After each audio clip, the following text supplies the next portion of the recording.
د لغمان یو شمېر اوسیدونکي د پاکستان پوځي رژیم له لوري په کابل کې د امید په نوم په نشهیي توکو د روږدو کسانو د درملنې په 2000 بستریز روغتون بیګاني بریدونه په بشپړه توګه غیر انساني او جنگي جنایت یادوي او وایي دغه بریدونه به بې ځوابه پاتې نشي.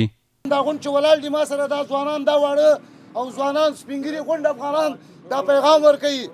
دې جنګ نه چې یو ځل پېښه کړو یا به موږ ته وایو او یا به د پاکستان دا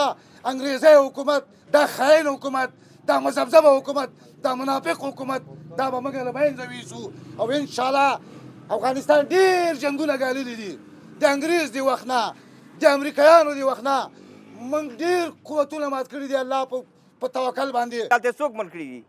کوم اردو والا مړ کړی کوم پولیس یې مړ کړی دی هغه معتادین یې مړ کړي دي شفاخانه یې ووهله دا د هېڅ چا حق نشته چې شفاخانه بمبار کړي داسې دا مرتد کافر دی کافر نه هم دی بدر دی په دې حق روژه کې دا کار کوي. پاکستان دې دا نه وایي چې په دې بمباروي دې موږ ویروي موږ مرګ ته تیار یو موږ مرګ ته پیدا یو قرباني ته حاضر یو د خپل فوجونو سره اوږه په اوږه جنګېږو.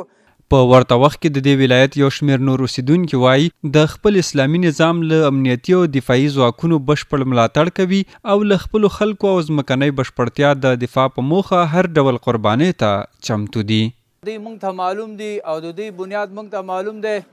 چې دوی د چا بچي دي او د چا نه خوري څه په د چا باندې نازېږي. نړیواله غوښتنه هم دا ده که نړیوالي اصول قانون بین الملل کې چې څه مناسب لحاظ سره چې دی باید د دې غور وکړي که رښتیا خبرې او که چېرته غور نه کوي زموږ غور به وګوري نو چې بیا